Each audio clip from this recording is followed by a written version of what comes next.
Welcome to the Casey Adams Show. I'm your host, Casey Adams, and over the past 6.5 years, I've interviewed hundreds of world-class entrepreneurs and founders. On today's episode, I sat down with Sam Miller, the founder of Metabolism School and author of Metabolism Made Simple. There's a lot of health experts out there on social media, but Sam is second to none. He is world-class at articulating what matters and can help you optimize your health and wellness. I gotta say, this conversation was one that I just was able to sit back and soak in all of the information.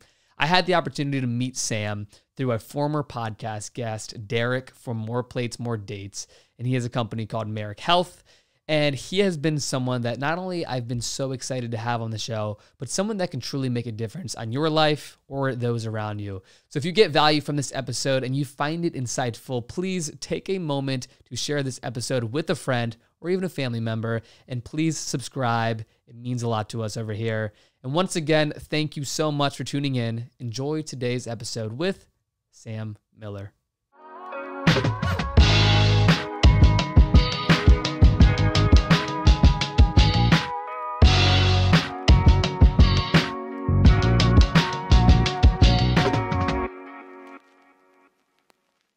Welcome back to the Casey Adams Show. Today we are joined by Sam Miller, the founder of Metabolism School and the author of Metabolism Made Simple. Sam, thank you so much for coming on the show today. Appreciate it, Casey. Thanks for having me. Of course. So you're coming out from Raleigh, North Carolina. Thanks so much for being here. Yep.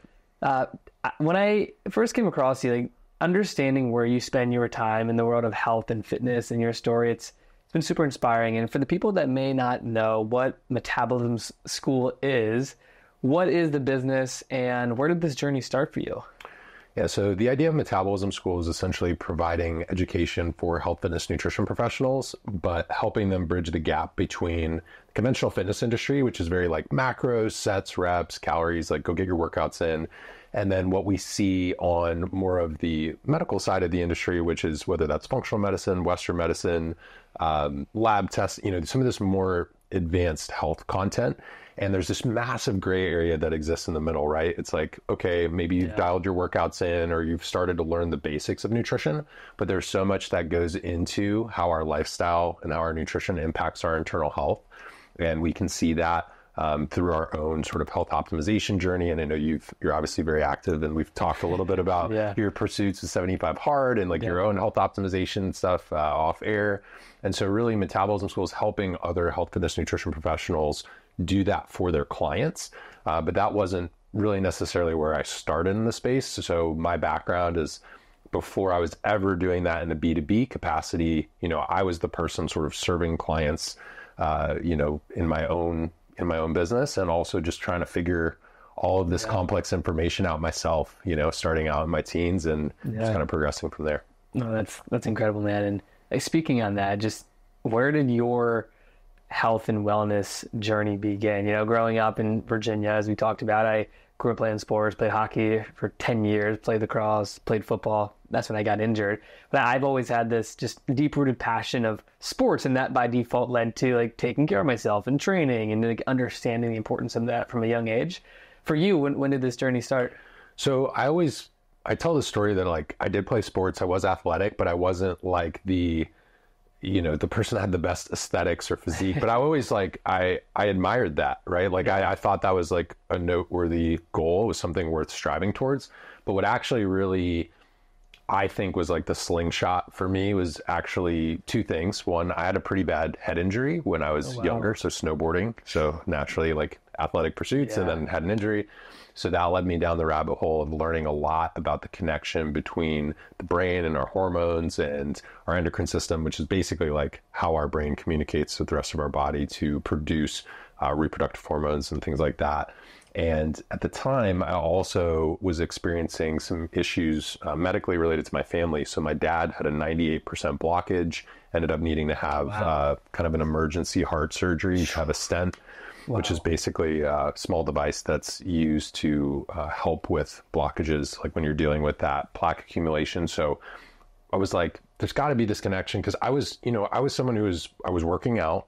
I started to learn the basics of like, you track your food or you eat protein, and you learn like, this is what Men's Health, you follow the magazine, like this is what Men's Health, says to do, or maybe there's, bodybuilding media at the time, but we didn't have, there wasn't Instagram. I think, I'm a little bit older than you. So for me, like coming up, my fitness journey, there wasn't Instagram. Facebook was barely, starting. So there were like internet forums, books, or magazines, right? Yeah.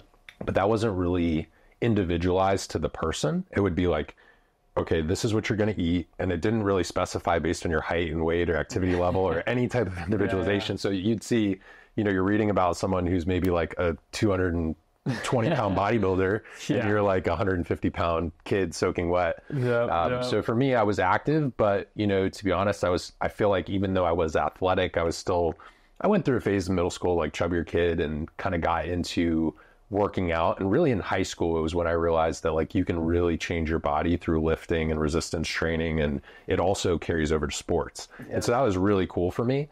But the deeper understanding of internal health didn't actually come until I realized like, okay, when you have any type of injury or you have something go on, how that can physically impact you and then show up in terms of your internal health. And then my interest was split across different avenues because it really wasn't a popular topic of conversation at the time. So I'm like spending time with my doctors, like my endocrinologist who's like monitoring this. I went and got an MRI on my pituitary gland. I'm like doing all this testing over here, but I'm also hiring like fitness coaches and bodybuilding coaches. And I did my first bodybuilding competition between my sophomore and junior year in college. Wow. So I started pretty young. Yeah. And I'm trying to, do that and learn and soak up this information. And at the same time, I'm personal training. So I got certified as a personal trainer and started working in college at my university campus recreation facility and working with these clients. And I'm realizing like, hey, maybe there's more to the story for them too than just like, hey, go do 3 sets of 10 and, I'll count your reps. So that's really where that started for me. And I found it just fascinating. And I was like, wait, but like, why is my doctor over here who's talking about like these hormones and stuff like thyroid or testosterone or, my metabolism, but then we're not talking about like my nutrition or my lifestyle or my sleep or these things that are going to impact, terms like inflammation and how my body's operating. So I started to try to really, go to these different sources and then combine it in a way that could actually work for me in figuring out my own case at the time. But it was also super applicable for most of my clients because they had kind of been through something themselves too. That's so powerful, man. So many avenues to go down. I wanted to reference though, you said head injury.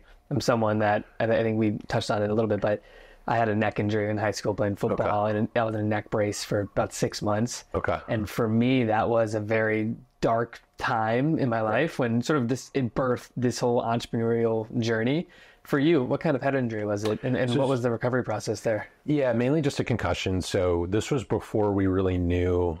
So after the fact, right? So I think this would have been in, I don't know if it's quite a decade ago, but Will Smith had that really popular concussion movie. Yeah. So that really led to a lot of additional research and conversation around the NFL and athletes and hockey, right? It's all but like all the helmet design, that wasn't really as prominent, for me.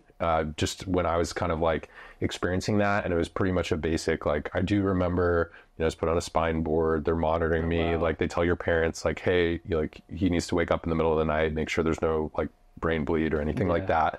But the follow-up process for me was pretty much like do some additional testing, get an MRI, like kind of monitor over time. But I think what exacerbated the situation for me is it was right at the infancy of like me getting really intense with my fitness. And so the training I was doing, like I should have actually given myself time to recover, but because I didn't understand physiologically what was going on, and I didn't have the understanding of what some people would consider more like functional health, functional medicine, where we were talking about like integrative nutrition, with your fiance, that was not a popular topic of conversation. So instead of learning like, here's how supporting my gut can help my brain health, or here's how omega-3s can be supportive, I was still in a very restrictive phase with my nutrition and trying to just, get lean, look better, like all very physical, aesthetic oriented goals. And when you're a teenager and you're burning a ton of calories, like that's not going to help your recovery. So it actually ended up being this like multifaceted thing. So where, okay, I had this injury, but also didn't do myself any favors because I wasn't fueling my body appropriately. I was under eating, basically just trying to like be lean, look good, have these very like more cosmetic oriented goals versus really understanding these deeper components of nutrition, of how we need to fuel our bodies. We need micronutrients. We need omega-3, like all of these things that are vital for our health. And that's when, okay, taking that understanding, seeing, like actually being able to see a piece of paper and be like, okay, this is off. Like this is how, like, this is not optimal, right? Especially when you're at an age and, you know, you've been athletic growing up, like you expect to be, you know, healthy or optimal.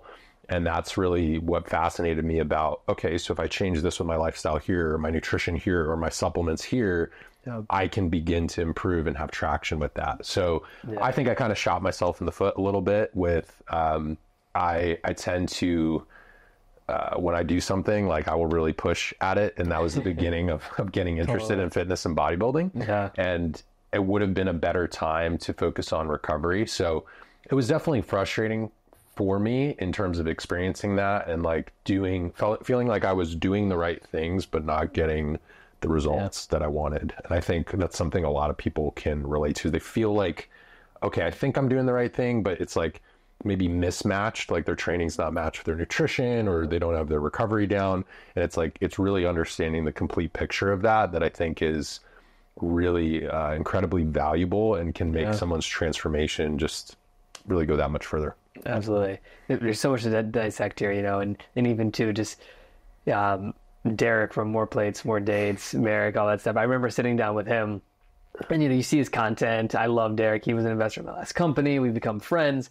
And you start hearing, you know, and you see a lot of different things on social media nowadays, but specifically to like what Derek talks about and what their team at Marek talk about, like the ability to better understand, like for me, having a sit down with him and understanding like, okay, having a baseline of where my blood panels are is valuable, you know, getting it done at 20, 22, 23 years old so that I can look back on, reflect on it. That, not to say that never crossed my mind, because, you know, I'm quote unquote, I'm healthy and I take care of myself. But after having a conversation with him, and that allowed me to take a step back, and that's when I started working with Marek Health and really started to better understand like the value of getting that baseline and understanding like where can I improve from the inside and out. You know, and I think too, for a lot of people, and I think I'm not the only one, hearing that, it's a lot to take in, like all of these different things to improve on. You're good here, you're bad there, you know, from the inside and out. Like how do you speak to it as someone that has spent so much time in the world of health and fitness? You know, when people talk about getting the baseline of health and doing things like Marek, or just better understanding what's going on inside, how do you like to speak to people, and how do you get people, I guess, open to wanting to go do this and understanding the importance of it? Yeah, that's a great point. So here's a couple things. Is first to understand why we might do some tests for our metabolic health or serum labs. So first understanding, number one, when you are younger and you feel good, that's a great time to create that baseline, because then if you ever experience any deviations in your health, you know where you were, and you can also assess your long-term risk, whether it's cardiovascular disease. So like for myself, for example, let's use my dad. For me as a younger individual, even though I am healthy, because I have, you know, certain predisposition, or my family has certain risks associated with what we've seen play out over time. Now, was some of that due to lifestyle? 100%. But there could still be something that I need to check up on. And so that could be something like getting, in addition to a basic lipid panel that is done by your primary care physician, maybe you want to get some additional more advanced screening. So you'll hear Derek talk about like lipoprotein A, ApoB, C-reactive protein. And that's a way that folks like Marek Health will basically assess certain risk, or how is your body really functioning at that deeper level. But for people who are less familiar with labs or blood chemistry or physiology or endocrinology, all these terms, which basically means kind of what is my internal health status quo? And we can look at labs to look at hormones. We can look at the function of our blood cells. We can look at our immune system, inflammatory response, really plethora of different things through those labs. But first we need to understand that what's happening is our metabolism is basically a reflection of both stress and energy. So energy would be the food that we eat. So energy intake in the form of calories, but also energy expenditure in the form of exercise and daily living. And then stress could be perceived stress, but also internal stressors as well. So if you're experiencing something like inflammation or maybe complications related to gut health, some folks have autoimmune conditions that's related to inflammation as well. So these different stressors, so I kind of put them into like 4 main buckets. We have like perceived, circadian, which would be related to our sleep and overall biological clock. We have inflammatory stressors, and then glycemic, which is basically our ability to regulate our blood sugar. So after a meal, and there are other things that impact that too, like your exercise and your sleep and your stress. And so when we look at that picture overall, if I understand that, okay, there are life's daily stressors that are impacting my metabolic health, and I can look at energy and understand that the foods that I'm eating and also the rate at which I'm expending that energy impact my metabolism. Okay, cool. How do I actually see that from a quantitative perspective? And that's really where the health testing comes in. But now it's not just limited to, that's a good way that I like to describe what's basically known as adaptive physiology, or the way that our body adapts to stimulus in our environment. And think of it as like a basic survival mechanism, right? Like thousands of years ago, our body really just needed to keep a really tight measure of accounting on like what is in our environment that's like stressing us out, that is going to impact survival. And then what's going to impact the availability of food, because obviously we would die if we didn't have that access to food. So I start first, like kind of teach just like, what are we even looking at when we're talking about metabolism? And then when it comes to metabolic health and some of the things that you can do when it comes to preventive screenings and testing, that can really run the gamut from something as basic as overall just like bodily function to optimization. So think of it as like if we had a piece of paper in front of us and we could draw a line like basically across here.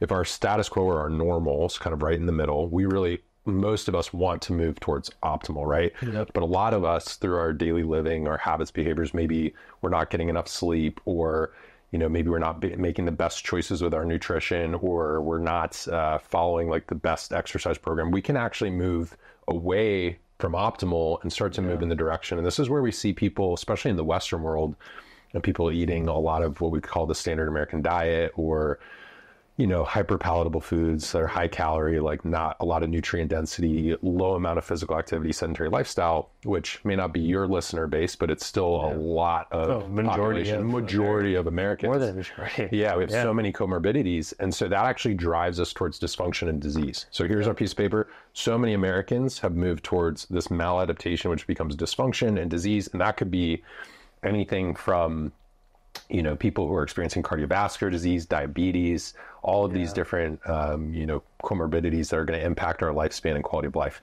Now, many of your listeners and the people who are watching us right now, it's like we're trying to go from okay or pretty good, and we want to go to optimal.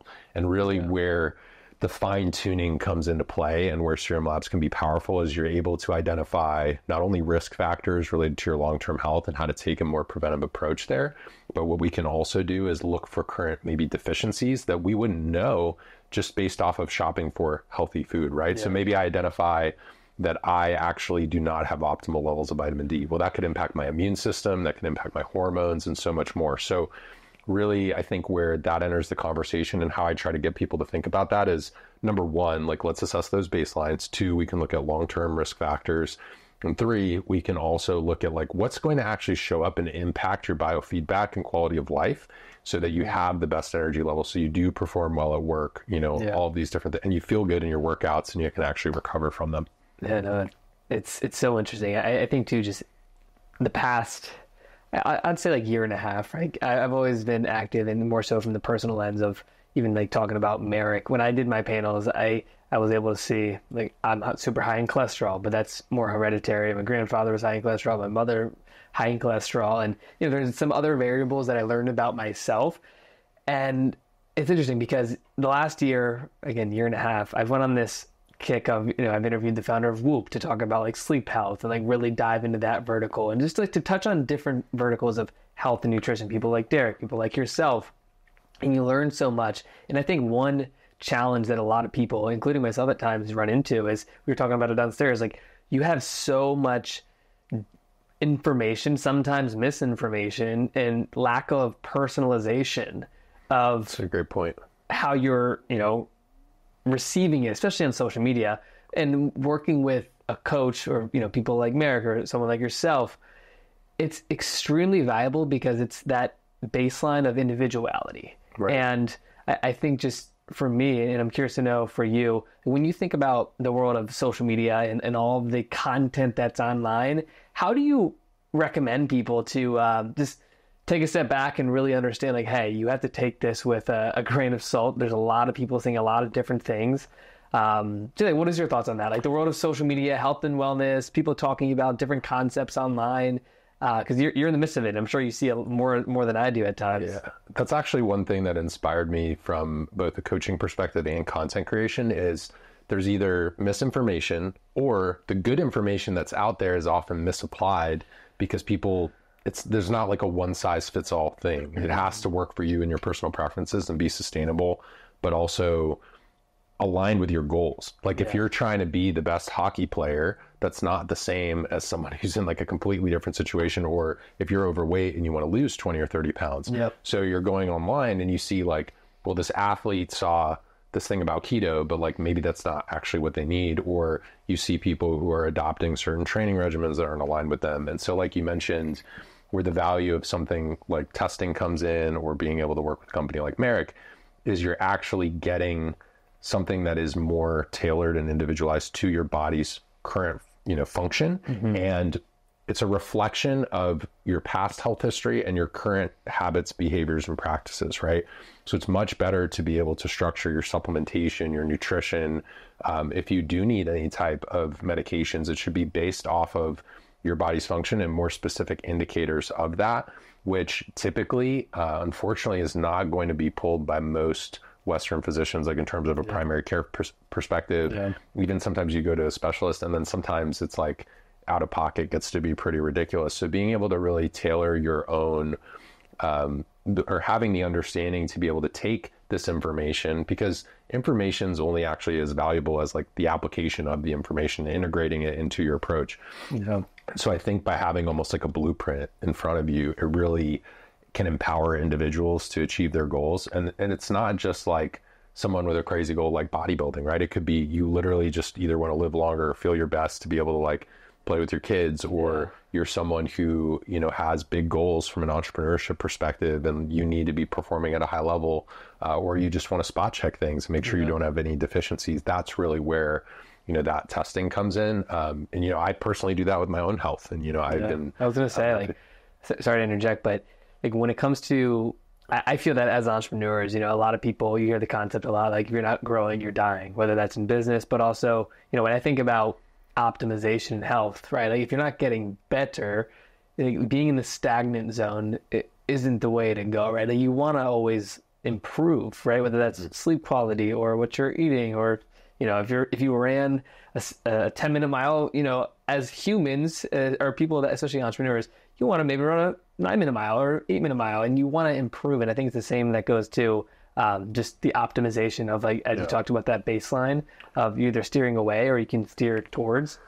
But for someone like yourself, I'm curious, what are you optimizing for when you think about being an entrepreneur, staying fit, bodybuilding, all these different verticals where people can optimize for? What does it look like in your life? So it's changed. Initially it was a lot more physique oriented, and also performance. I mean, I was playing sports, so I kind of went from like the kid who's just playing sport, and I didn't realize like why I was doing what I was doing. I was just like, oh, it'd be cool to do a pull up with like a 45-pound plate, and like you just start like, when you're like a teenage kid, you just have whatever goals you have, right? But then as you mature, maybe it goes from cool, I wanted to compete. Like I don't know, I'm a little crazy in that sense. Like sometimes I like to do things where I'm like, most people probably would not do this. But I'm not most people, so I should probably attempt to do this.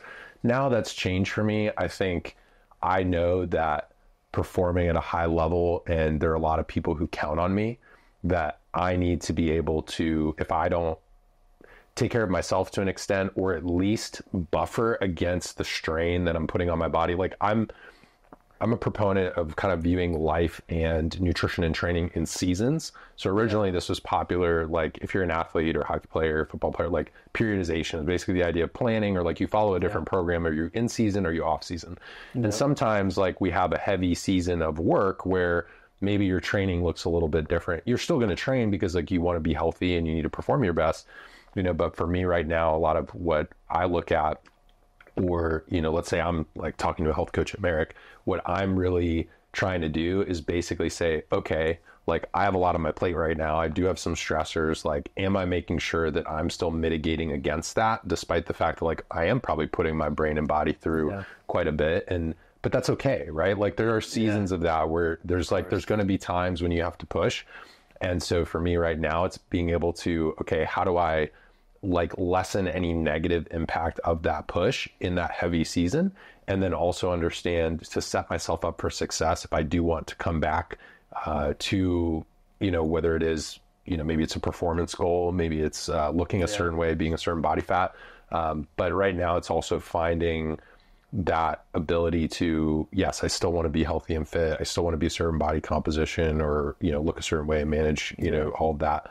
But really for me, it's, I need that certain level of output to be able to kind of keep up with, the demands. And we were even talking about like jet lag and travel and all these things earlier. And if you're not paying attention, that can slowly creep up and impact things like your insulin sensitivity, which is basically like kind of your body's receptivity to carbohydrate and overall calories, looking at your testosterone as a guy, or even like fertility and menstrual cycle health for women. So I think it's one of those things, if you don't keep an eye on it, it's a slippery slope, especially for entrepreneurs, because most entrepreneurs are very driven individuals who are going to push. Yeah. And so there are a lot of times, and you see this in the course of history with a lot of entrepreneurs of, they're so obsessed with their business that their health takes a backseat. Right, and you see that all the time where, it catches up to them, and then they're forced to, pivot, and they have to focus on their health. And I think for someone like myself, and I think a lot of young, ambitious entrepreneurs, including yourself, not only understanding the importance, but it's like living a life that allows you to, some people love or hate the word balance, but I feel that I can't operate at the best of my ability unless I'm, in the gym or doing something that's making me physically active, sweating. And I think just, you see, especially if studying entrepreneurs in the past, you'll sometimes hear like, oh yeah, like they were all successful, but they were 300 pounds overweight and were depressed and they couldn't do anything. And it's like, you can learn from stories like that of not only, what not to do, but you see people go off the deep end, and that could be vice versa, right? Like you can spend all day only on just your health, and you're like, oh wait, I'm neglecting the business. Like there's always trade-offs, I believe, in business. But I love what you said about seasons. I think you and Diego were talking prior to the show of, we're doing 75 hard right now, and I think it was the last like 3 or 4 years, I've committed to doing 75 hard at least once a year. And for those that aren't familiar with 75 hard, the 75-day mental toughness challenge created by Andy Frisella. And, I'll link the details down below, but it's something that really allows me to just change how I live my day-to-day life. The 2023, October, November, December, I was traveling a bunch, and like that was a different season for me, right? Like, I was training for a marathon, I was traveling a bunch, stepping into 75 hard into the new year. Like I'm not traveling a lot, I'm saying no to a lot of things because you have to operate differently, right? And I think kind of what you said brings me back to the sports days, right? Of like on and off season. I think as an entrepreneur, it's embracing that is such a powerful thing. Like what is your on season? What is your off season? For a different industry, that might be conferences happening a certain part of the year. Some might, Black Friday is a season when you're super on. But no, I love how you made that sort of like tied that into entrepreneurship in terms of the sports reference. And I think there's two things to parse out from that is like, even in off season, you still practice, you still watch film, there's still a preparation, right? So you're not working. So I think for entrepreneurs, they're like, well, every season's on season. I don't mean that you're not working. I just mean the work might look different, right? Yeah. It's just like what you do in the gym. You could go to the gym, but how you structure your sets, reps, training, intensity, like what body parts are you training, that can evolve and change. With work, that can maybe it's travel and meetings versus you're doing deep work at home. Like when I was writing the book, Metabolism Made Simple, very different than like we were just talking about this trip. I'm out here to see you and I'm doing other interviews. So very, very different dynamic. And I think, so one is kind of understanding that. And two, the reason I think that level of prioritization of health is so important is you will hit this self-imposed glass ceiling of And for people, it's at different levels. I mean, like you referenced Andy earlier. I think, he was at a point over 300 pounds in his entrepreneurial journey. He was already by most people's like opinion, they would say, well, he was super successful already, even though he was there, and overweight at the time, but he was able to achieve an even new level of success once he took hold of his health again. Right. And he just found what worked for him. So like, that's his system. That's his tune-up process for being able to accomplish what he needs to accomplish. But because entrepreneurship involves so much self-trust and there's such a lack of certainty, like you create your own certainty, right? Yeah. And so I think health, fitness, nutrition, by keeping these like very small promises to yourself, you are slowly accumulating and building this bank of self-trust that then, whether it's a big business deal or a conversation or anything you're doing in your life, you can transfer that evidence to this other arena because you've basically kept these like small commitments to yourself. So that's where I think that conversation of you mentioned growing or dying or health optimization, all these things we're focusing on. Also remember that part of what health and fitness is and nutrition is, okay, I'm saying I'm going to do this thing or I'm going to invest in myself, and like the ROI is literally you. Yeah. So we are doing these things, and whether it's you going for a walk outside or going to the gym and training, we are showing up for ourselves in a way. And then when it comes time to bet on ourselves and do something from a business perspective, that self-trust is actually there because we've done work in other areas that then gives us confidence to be able to perform at a higher level. Otherwise, you do hear stories about people where they do hit that threshold where now their health is that is a weakness that is going to impact their ability to perform at a high level. And people experience that at different places. So it's like there are people who pay the price a little bit later on, and maybe they do accomplish great things and they're not super healthy, but I don't know if they're actually like happy though, right? Or there's going to be some sort of drawback or price to pay eventually. We just don't always know what that is or, when that is. Yeah. What do you think of someone like Brian Johnson, who's just the epitome of tracking and testing different things? What's your thoughts on everything that he's been putting out there, the blueprint and all the content? Yeah. So I think it depends on and I don't have a personal relationship with Brian, so I can't really like speak too much to the nitty gritty of it, but I would say whether it's something like Whoop or Aura or like all these different tracking tools available, things related to nutrition, labs, etc. Part of it does depend on your personality. I do know clients where like maybe they have had something in the past, like a Whoop or Aura ring, and they need to actually like only monitor that data every week or so. It's like some people will get very almost like compulsive or neurotic or I've heard that a lot because I have the Whoop now. Shout out to Whoop. I wore the Aura ring for about 2 years, loved it, but then I tried the Whoop, and the Whoop team was so gracious to send me out one and like, try this, and I just fell in love with the user experience and the way the data is displayed. And I think too, like, I've heard friends though, right? It's like you wake up, you can be feeling good, and then you look at the Whoop and it says you're in the red, and you're like, oh, I feel bad. For me, that's never happened. I think it's always been like a good estimate and a gauge, but also just like a reminder of, if I'm trying to stay in the green, I know that I got to get to bed by 9:30, 10. So if I'm waking up at 5:30, like my sleep consistency is there.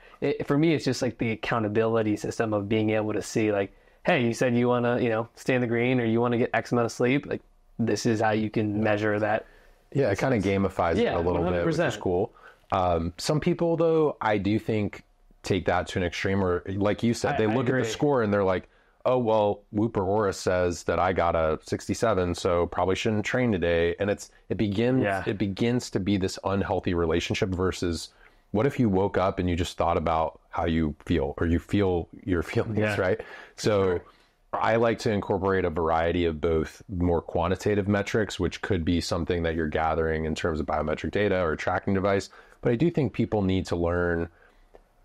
Sometimes there's statements used like, listen to your body. I think we have to have a system for listening to our body. So the way that I always used to teach clients would be, I actually called it shreds. So sleep, hunger, recovery, energy, digestion, stress. So anytime I would check in with a client, if I was working with them for nutrition or training, I'd say, hey, how's your sleep? How's your hunger, recovery, energy, digestion, stress? And basically like, we're going to rate that, but we also want to open up a conversation around what was your digestion.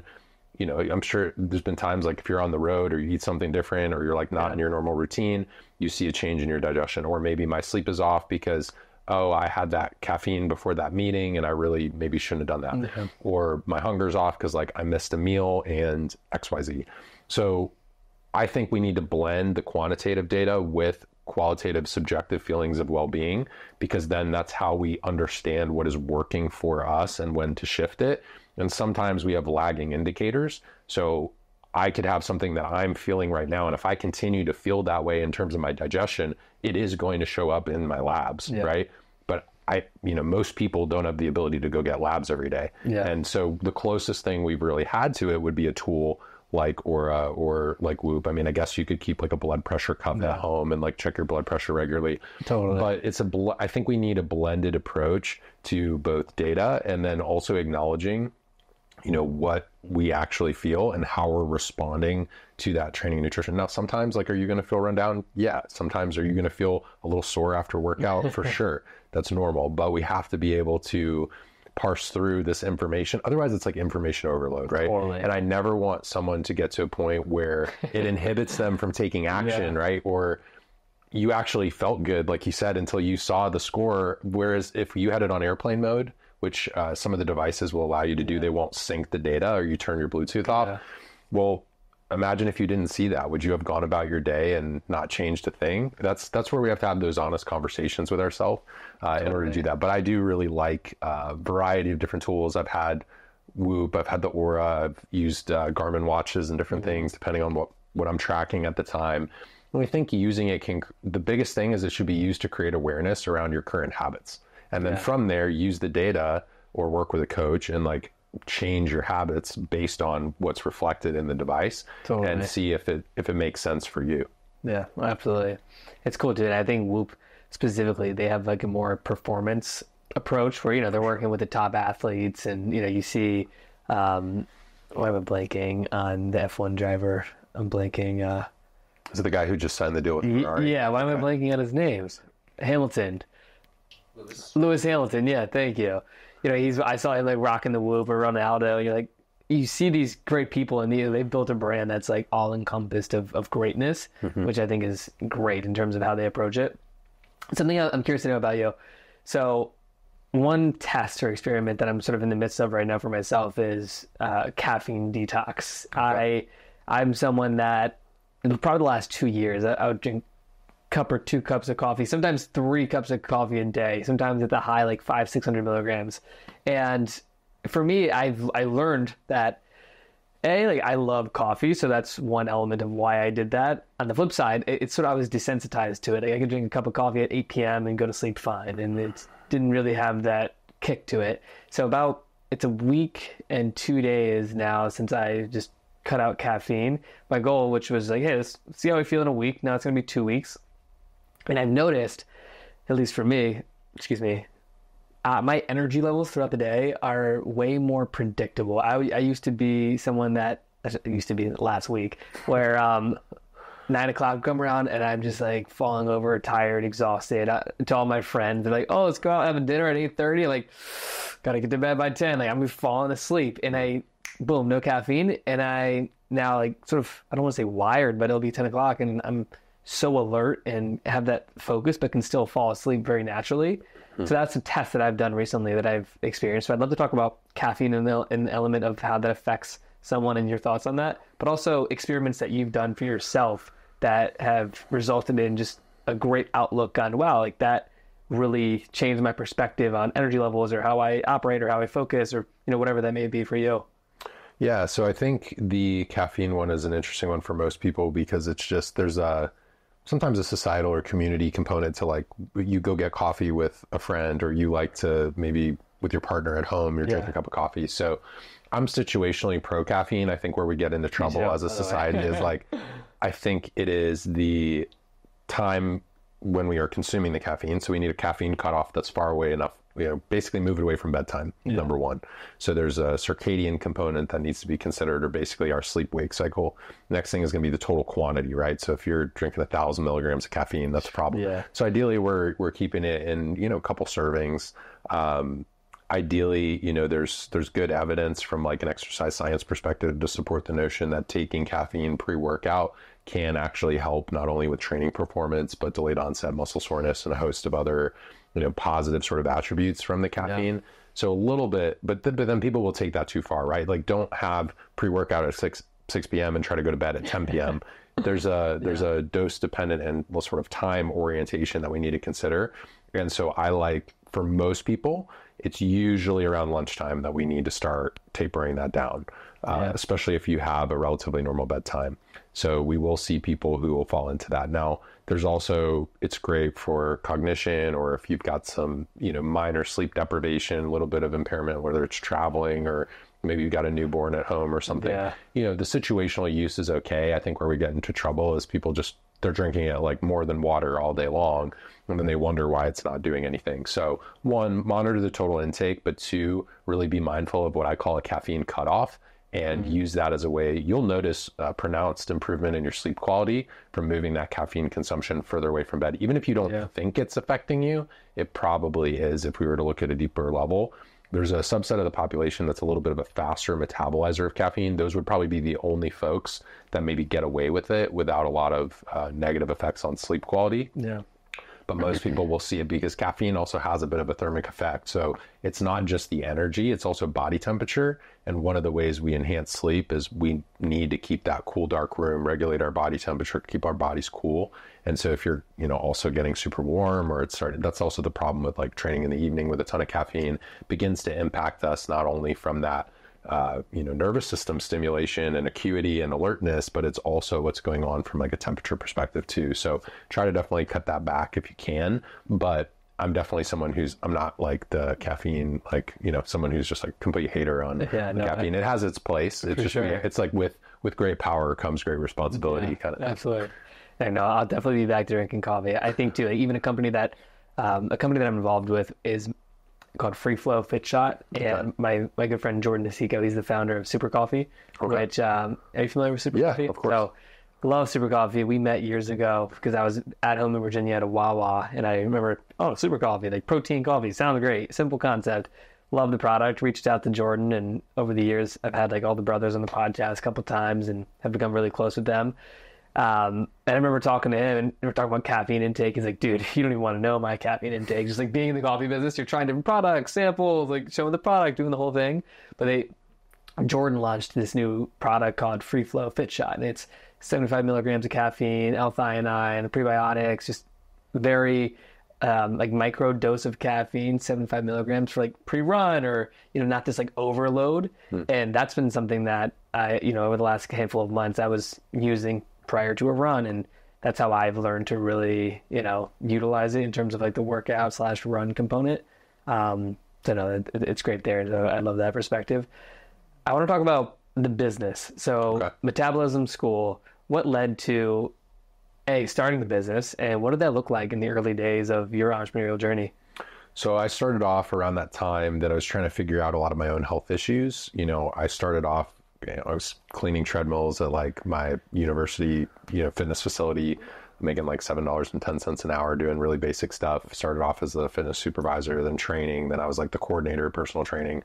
And over time, what happened is, so I was about a decade into health and fitness. And what's funny is I actually like attempted sort of leaving the industry at one point, still doing some online coaching, had gotten my master's degree, was trying out some different things. Never really left coaching. It was always either a part-time or full-time gig for me. It was always like my side hustle to pay the bills when I needed it. And over time, probably around by 2017, 2018, a lot of my clients, a significant portion of my client base were actually coaches. And these are other health professionals, and whether they were hiring me for their own health or they were like using their check-ins with me to basically ask me about their clients. I was like, there might be something here.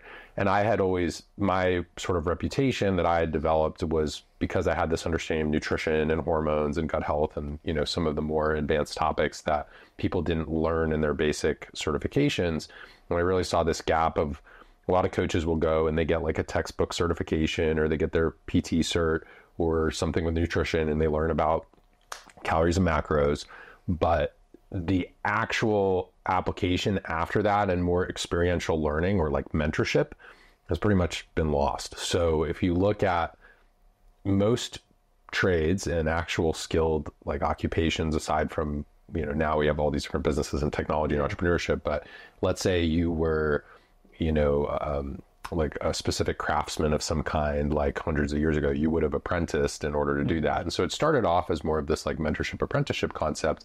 And you're naturally limited in how many people you can serve in that way. Yeah. And so I was thinking, okay, we need almost like a modern one-to-one versus one-to-many. Yeah. And it's still, at the end of the day, a lot of business still is one-to-one. And I know Andy talks about that as well, but I needed a forum or like outlet or capacity to be able to serve people. And that's where I realized, okay, so conventional education is kind of antiquated in this regard. We need more of like an online hybrid learning environment.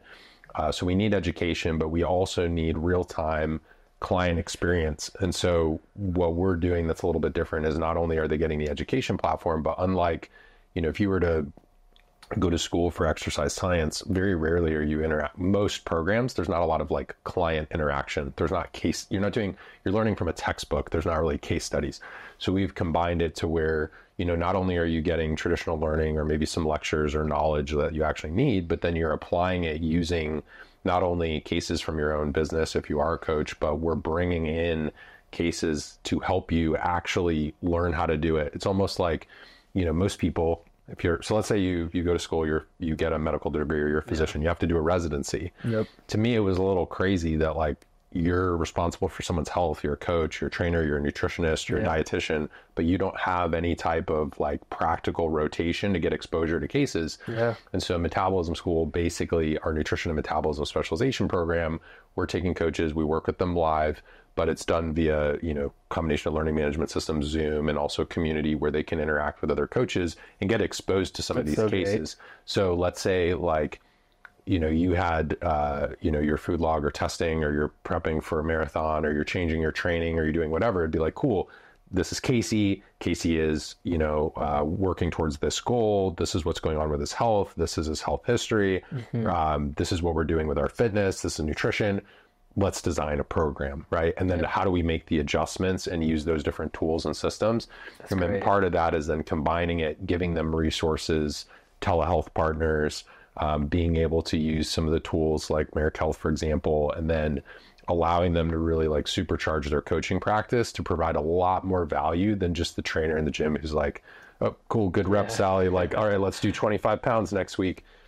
Because there's so much more to coaching than that. Mm-hmm. So that's where that business concept sort of stemmed from, and being able to provide a base of, educators and instructors who have actually been coaches themselves. So a program built for coaches by coaches, but giving them some of the more advanced tools they need in science. But really it originated with I was a coach myself. I got to a point where there was a natural progression in my business and I saw an opportunity, and it seemed, I was like, wait, this is weird. Like 60-70% of these people are like hiring me and paying these rates. And they're, yes, we're talking about their nutrition, but they're picking my brain all the time about this other stuff. Yeah. And so I basically started to pivot, offered, a case study opportunity for people to come into what was like a beta pilot of the program, and beginning to offer it as more of this, originally more cohort based. So taking in an intake of people, but now we've kind of pivoted from there. So it's kind of the origin story. I recently grabbed like that Metabolism School name and trademarked that and did all the I love the name. Domain. So try to think of the concept of like what could be more of this like modern university school, or something we truly need when it comes to nutrition, metabolism, health optimization, that's not being, covered or captured by, social media and even traditional universities and school systems. Absolutely. No, I love that origin story. It's like you're so in it, you see the problem, and I love it. I mean, having so many founders and entrepreneurs on the show, even, speaking about Andy Frisella, right? It's like being in an industry so much. It's like I don't want to call it a meme, but you see the image on social. It's like people are digging and digging and digging. Some people just turn around, but they're so deep into something and just quit. But it's like you discover more opportunities within that. And even for me, right? Like I started my podcast 6 years ago, and today specifically, this whole article, I did this interview with GoDaddy, and it was about really this domain that I bought, listener.com, for my new company. And, it was cool reading it because for me, I was able to see like, wow, like this idea of a podcast stemming from this injury 6 years ago led to starting a show, which led to my first tech company, and like raising money and then getting acquired and then like going deeper and deeper and deeper into this world of podcasting, like that, finding an industry, like you said, where, you know, it's something that even if you try to go away from it, you're just going to come back to it. Like, once you recognize that, like, you just got to keep pushing. And it's so cool to hear that story. And that was, I mean, that was like 2014 for me that I tried. So that would have been about 10 years ago that I was like, maybe I need to get a real job, or, you know, maybe I need, or, you know, you have your parents like, you need medical benefits or whatever, you know, you got whatever family members kind of chirping in your ear. So it was something that I was always interested in, I was always passionate about, but I didn't realize the potential. You know, people think like, oh, are you going to be a trainer working at something? It's like, you know, you're going to be a trainer working at a supplement store. You're going to do these things, not realizing that the more you cultivate expertise in that arena, you can apply it to larger opportunities and use your knowledge base there. And so that's what led to, you know, if you would ask me 5, 10, 15 years ago, like, you're going to write a book. No, it wasn't like, even a bucket list thing. You know, we actually just chatted with Seb, you know, who recorded before this interview, and the fact that, you know, some people set out with that like very deliberate list of things to cross off. For me, it's always been more of a progression. It's always felt like more of just an evolution of peeling back these layers. And then the more consistent you are, and it's like, I'm really big on, like, one of my core values, like deliberate intentional effort, because without it, like, I think that's where a lot of dreams go to die, and like people just kind of like fall off. So when you peel back those layers, these new opportunities pop up that you never would have. You know, I met people that allowed me to have an opportunity to even publish a book, which if I would have stopped, or if I would have pivoted or gone, you know, too far away from like what it was that like I was truly passionate about, you know, those opportunities would have never presented themselves. So yeah, it's really kind of interesting to think about. I know some people's stories or journeys are a little bit different, but for me, it always just felt like when I kept putting like one foot in front of the other, it was like I slowly saw the next thing, the next opportunity presented itself. And sometimes you're saying no to certain things on the periphery, but it was just kind of like, take that next logical step, try this thing, iterate, you know, and keep the main thing kind of the main thing and build off of that. And that's what, you know, nutrition and everything has been for me, and what led to all the opportunities with, you know, Metabolism Made Simple and Metabolism School. I love that. So you brought up something that I know we were referencing a handful of times throughout the interview, which is Marek Health. So you guys are partnered with Marek Health. Yes. What does that look like? And I know, and again, I've gone through it, have gotten my panels, and it's personally been like one of the best things that I've done for my health ever. For people that may not know, I think you do a better job at really diving into it. What is Marek Health, and why are you guys partnered with them? Yeah, so Marek Health is our telehealth partner, and we use them primarily for combination of health optimization services. So let's say a coach is working with a client, and that client needs hormone replacement or supplementation, hair loss, cognitive support, certain things that are going to be, whether it's controlled substances or prescribed. Having a telehealth partner allows us to basically really provide this like 360 all-encompassing approach. And so what Marek really is focused on is combination of, you know, they have optimization, anti-aging, longevity, performance, all really encompassed under one roof.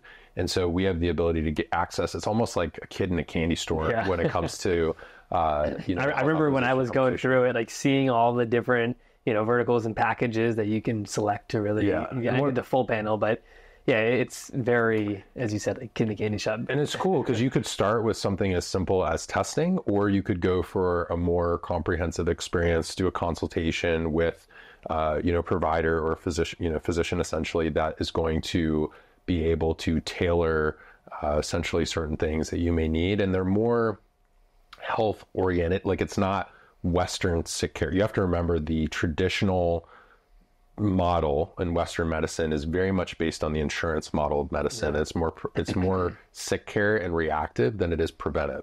So the reason we aligned more so from a core values perspective with Marek was because we're both, what we're doing with nutrition and lifestyle is, you know, we're very much on the root cause approach to preventive health, and looking at things, looking at someone's complete life when making decisions around their health. And so Marek also shares those values.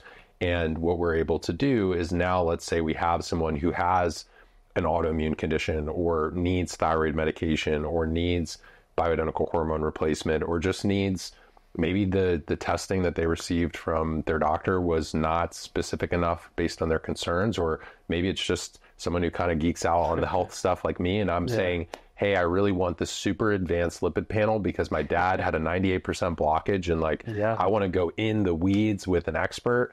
That's where that fits. And so for us, it's more of this nice arm, like this branch that we're able to take. You know, we obviously work, metabolism school is a little bit more business to business, working with a lot of health professionals, but giving them tools and the ability to then access some of this. They have a great partner program for coaches. So for people who are health professionals, they have the ability to, there are some great tools and resources for coaches that can work with Marek Health. I'm also like fully bought in now because my girlfriend actually recently started to work with them as well. No so way. now That's it's incredible. like, now I'm basically like married in. So I'm pretty much stuck at this point. That's so great. So more from a personal note, like have that connection there. I originally connected with Stephen and a lot of the guys at Marek Health through, we talked about, and Mike, the CEO, through RTA Syndicate with Ed and Andy. And so that really, it was just a great forum to be able to meet them in the first place and then understand what they're building. And while there are, you know, other telehealth companies, I think their approach just aligned more. And even my personal journey, and you've obviously spoken with Derek as well, it's just having that more comprehensive understanding of physiology, endocrinology, but also looking at like long-term risk factors and predispositions and having an array of, you know, whether someone's just trying to lose weight and really, you know, become the healthiest version of themselves, or if someone's already healthy and trying to perform at a higher level, or you're an entrepreneur and you feel like you need some extra tools in your arsenal, or you're like me and you're pushing, you're getting closer to that red line and you're like, well, I really don't want to, you know, I need to make sure my health's in a good spot, cross my T's, dot my I's while I'm pushing really hard in this on season that we talked about earlier. That's really where Marek fits. So we use them in a couple different capacities. They are a partner of ours for our students, but also they have a lot of other different programs that can be helpful for other, you know, health businesses, gym owners, fitness professionals who are looking to kind of partner on that avenue. And then just for, you know, the listener who's kind of watching or tuning into the show today, it's also a great ability to go beyond like your current experience that you're getting from the average physician and getting someone who's really trained on what optimal health looks like. And if you're someone who holds yourself to a high standard with business or entrepreneurship or your fitness, it's really like get people who are having that conversation and who are holding that same standard that you hold for your life, right? Because all too often, if you're already pretty healthy, you go in the doctor's office, they're like, oh, you're fine. You're fine. 100%. You're good. There's nothing wrong. Come back in 6 months, come back in a year. And there are times when it's been detrimental to someone's health and progress because someone didn't take a closer look, or they were actually on the like if you look at things in terms of more of an optimal range versus just a Western range, which is based off of largely sick people, and like we're so unhealthy as a population, our standards have become so low. You know, you could have a guy who's got testosterone levels of like 275 and it's like, yep, oh, you're fine according to this, and it's like, but the person feels like garbage, and it's impacting their relationships, their work life, their training. Like there's such a connection with mood and mental health. So instead of holding ourselves to this standard where it's like looking at these sicker populations, it's also having a conversation of like what true health really looks like and finding that, and like you said, individualizing it for that person, which I think is pivot. You know, it's so important right now, especially as the standard gets lower and like upwards of 80% of Americans are metabolically unhealthy.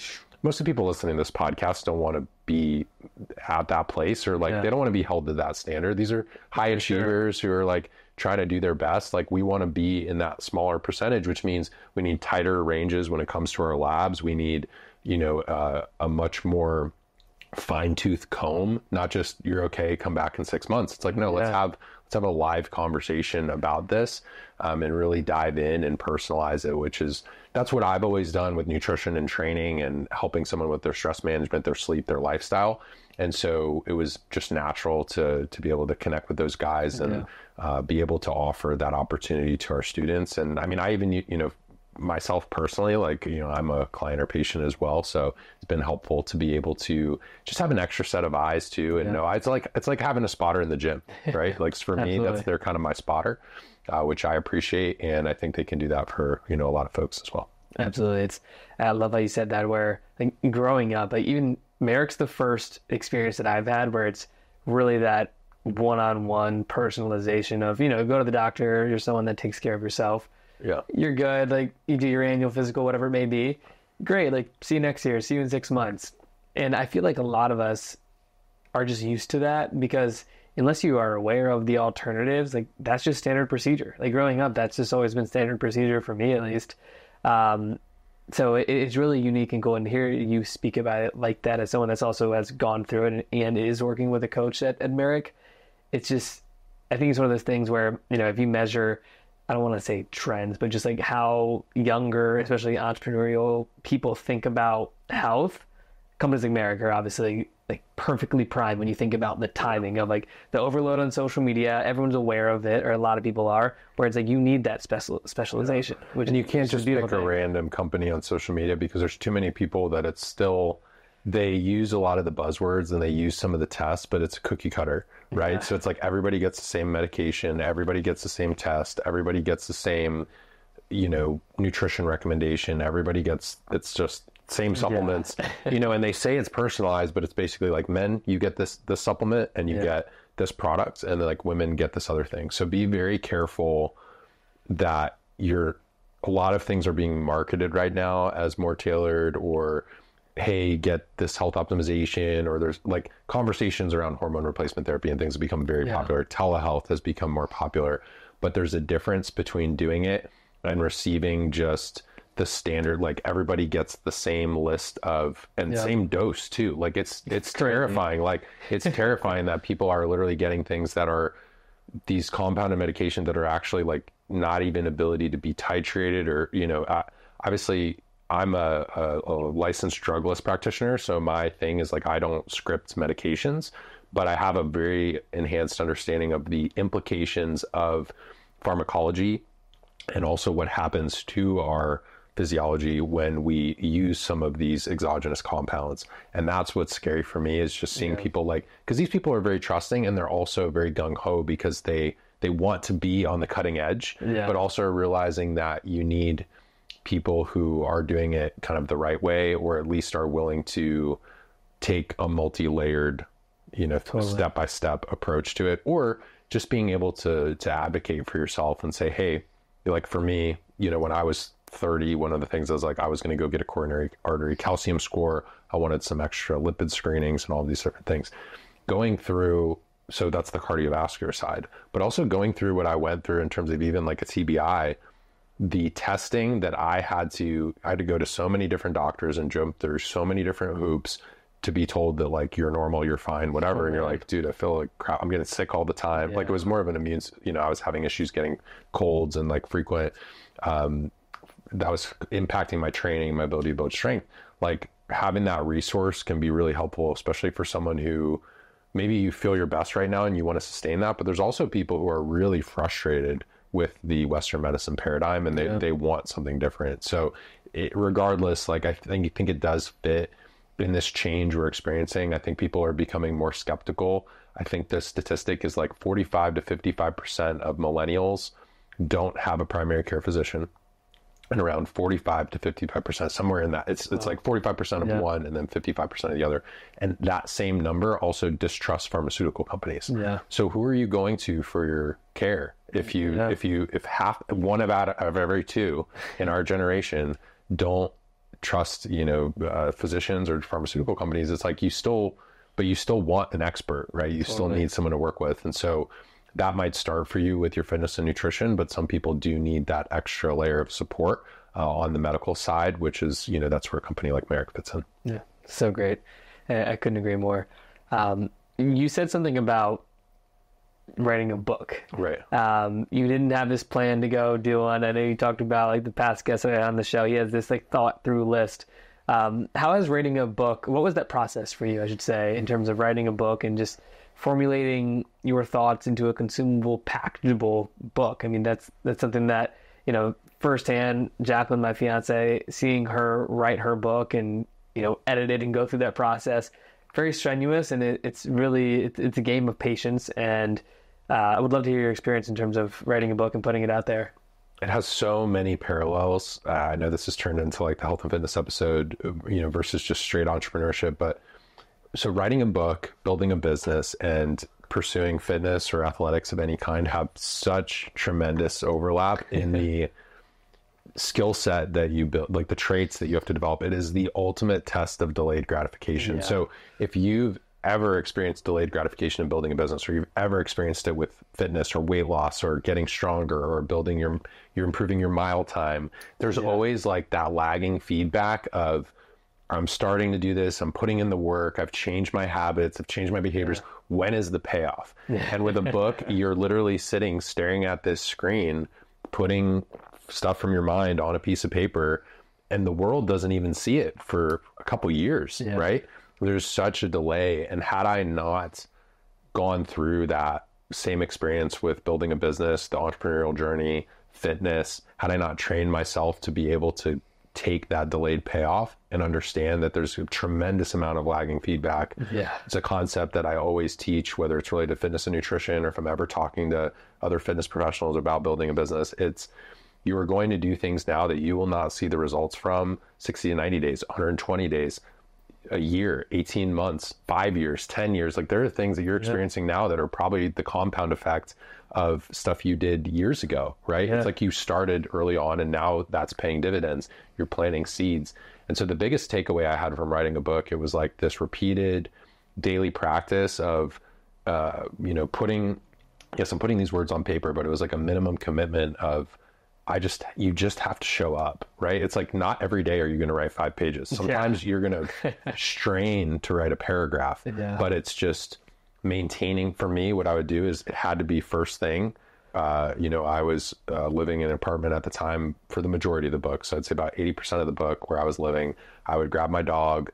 I would, whether get a cup of coffee or my water, electrolytes, I would go downstairs and I would sit with him. They had this like little common area, and there was like a booth that I'd sit in. I'd grab him and he would kind of hang out with me, and I would just crank as much as I could. And it was like until like I wouldn't take meetings, I wouldn't do client related work, I wouldn't do things building my program, I wouldn't post on social media. It was literally, this is the time to work on this. And whether it was an hour, whether it was 2 hours, regardless, whatever time I could carve out, it was just that repeated commitment of just like going to the gym. And it was very, I think for me, like an enlightening process, but I really started to appreciate the characteristics that being in the fitness industry have like carried over, to this other avenue for myself, because I wasn't someone that showed up, I didn't come into the industry and say, hey, I'm going to write a nutrition book, or I'm going to write a book about metabolism. Again, it was like putting one foot in front of the other, but realizing that what I had done in one arena is going to help me here with writing the book. So I think in terms of the question, the experience itself, it's pretty daunting. Like it's not, people will ask me like, oh, so when are you going to do your second one? I'm like, are you serious? And that's why I really like, I think it's Stephen Pressfield who talks about like the war of art. I don't know if you're familiar with that book or his concept, but it's basically all about like confronting the work. And as much as people, it's a good sign when people are like, I really liked your first book, are you going to write another one? And I'm like, oh, like you take a deep breath and it's like this heavy thing. Totally. Maybe I'm really interested. Obviously things like lifestyle medicine, health optimization are important to me. So I may, if I feel so inclined, like may do another, brain dump into that as far as, creating a book. But I'd say the biggest takeaways for me is kind of that concept of lagging feedback. You have to do the work before the world ever sees it. And then you have this lag time where you are not going to know if it's good or not. Like you are going to agree on what the cover looks like. I mean, your editors are going to say like, oh, fix this, tweak this, do that. You're going to get your cover design back. But the actual purchase, someone making that purchase or leaving an Amazon review or doing whatever, that doesn't happen, especially not, you're going to be on chapter 17 and you've already written the first 16 chapters and you've had minimal feedback even before it goes to the editor, right? Like you have to write all of these things. And the way that my process worked was like, you have your first draft, finish your draft, and then an editor look at it. I'm like, well, how am I doing along the way? Like somebody, you want that like reassurance that you're doing it.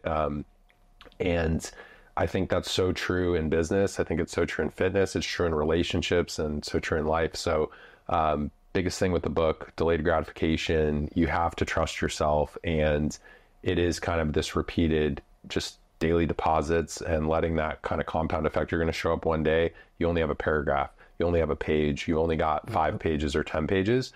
But if you do that long enough, you're going to look up and there's a 200-page book and it's like you can hold it like in the flesh and it's pretty crazy and becomes a tangible thing. But for me, that's what that process was like. I know everyone has a different experience, but for me, it was just, you have to block the time. You have to create, you have to carve out creative space for deep work. And then you just have to be patient. It's a lot of, so like Andy talks about aggressive patience, or Gary Vee talks about like, I think it's like micro speed, macro patience is like Gary Vee's thing. Yeah. I think those concepts are so true. And it was only through going into that type of experience, like creating a book, that I learned to appreciate what that actually meant. Totally. Right? Like sometimes you hear concepts, like people post on these, it'll be like, an entrepreneurial page or like something mentorship related to like building a business, or there's these quotes that circulate, or you read something in a book, like, oh, that makes sense. But like, it doesn't really hit you until you actually do it. And you're like, this is what they mean. Like, this is what they're talking about. So that was the book experience for me. I love that. It speaks to the, you can hear all these things, but until you go through the process, even, someone like David Meltzer, he always says, don't pay the dummy tax, which is like, if you can learn from others' mistakes, why not? But then on the flip side, I always think as well, it's like, there's times, and as you just said, exactly what you just said, you see all these things online, whether that's about raising capital or starting a business or finding the right business partner, being in a relationship, whatever it is. And you kind of hear it and hear it and hear it. And you might not like consciously like take that and say, oh, like this is going to be huge for me. But then as time goes on, at least for me, you go through things and you go, oh, like this is what I'm supposed to be learning. This is exactly what this meant. And now I'm dealing with it. I'm going through it. And I think too, that kind of, at least for me, like looking around the room and seeing all these books, I couldn't recite like page by page different things and concepts, but I know like if I go through something, I'm a big biography guy. Like I'm reading Richard Branson's second biography, it's you've got some good books. Yeah, the first one's called great too. Top Left. It's called Losing My Virginity, and it's founder of Virgin, and then the new book is called Finding My Virginity, and it's just like all these crazy stories that he went through. And I tend personally, and hence why I love doing the podcast, like learn through stories, and I think there's so much lessons. So you would like Shoe Dog, like I think that's like somewhere right behind me, probably in the you got some good books in here. I was like, I read Traction, that's a great one. I was just literally talking about carving out time to work, like Deep Work, Kyle Newport. That's how the book got written. So there's so many great books in here. I'm just big, like I love frameworks and principles. Like as much as you talked about stories, like when I read a book, I try to think of like, how does this change my perception of how I think about things? Like I'm really big on how can I learn from someone else's mistakes or success, and then apply it in a way to think critically, because we're all going to face problems and challenges in our life. It's just, how can I take the tools from others and use it and create a framework that I can adopt, that then I can repeatedly use that framework to work through life's stuff, that pops up. So it's really cool that I'll have to check out those biographies for sure. I haven't read those yet. Okay, awesome. Love it. Sam, last question before we wrap up here. It's been such a pleasure having you. If you could go back in time and give your 18, 21-year-old self a piece of advice related to fitness, but also business, you can answer these separately. What would that be and why? Oh man, they're so different. I don't think I gave myself enough credit on the fitness side, like just appreciating, I always had a pretty good work ethic with my fitness, and also that commitment to learning more and how it would pay off from a business perspective. So I think for fitness, I think there's something to be said, like it can be a good thing to have a chip on your shoulder, but I think I almost like didn't acknowledge the work that I was doing. Now, in some ways it's a good thing because I like kept my head down and, you know, did the things that I needed to do. But I think you do sometimes need to have a level of appreciation for the work that you are doing or that you've done.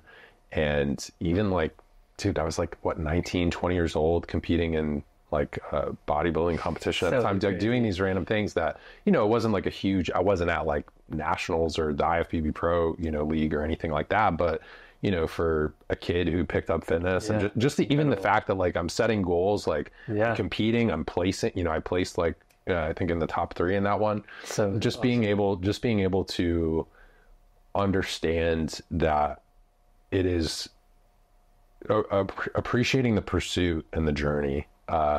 Because I look back, I'm 35 now. Okay. And so, you know, I think as much as I never viewed fitness. It was never coming from a place of that I, you know, had this like self-hatred or anything like that. Like for me, it was always an investment. Like I was a commitment and I knew that it was a way to improve myself. And I was always happy when I would see the result coming from that. But sometimes I don't think I actually reflected as much as I could to learn those lessons earlier on. It takes, like, now I'm looking back and there's so much more time in the rear view. I have this perspective, but I really didn't do that. And then from a business perspective, I think it's, what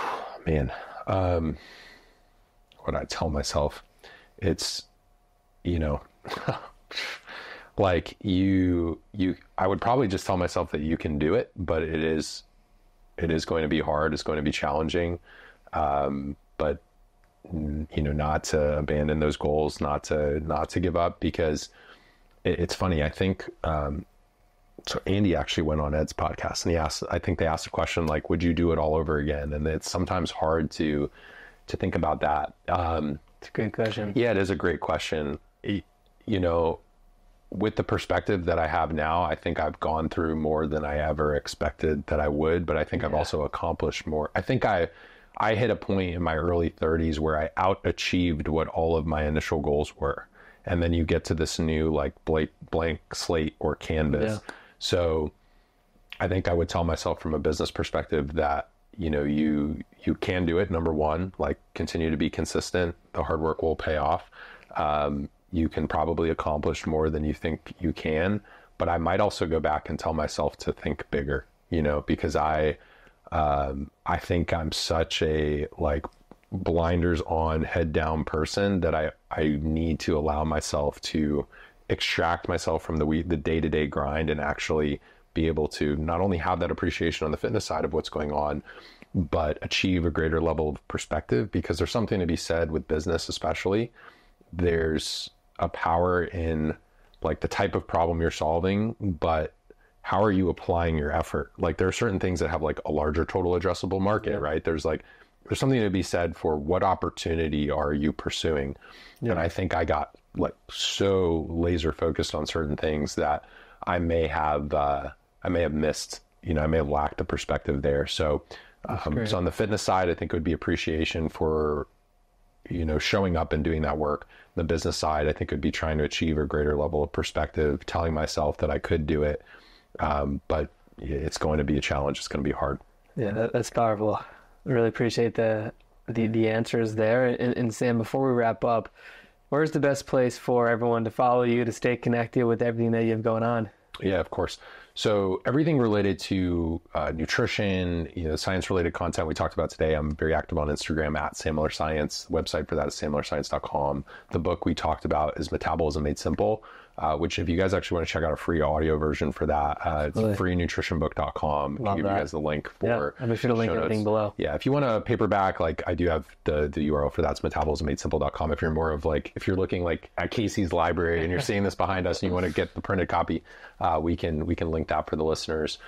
So Sam Miller Science is my personal brand. The company that we talked about today in the business, that's Metabolism School. So I try to keep that simple. It's Metabolism School on most social media accounts, Instagram, and metabolismschool.com.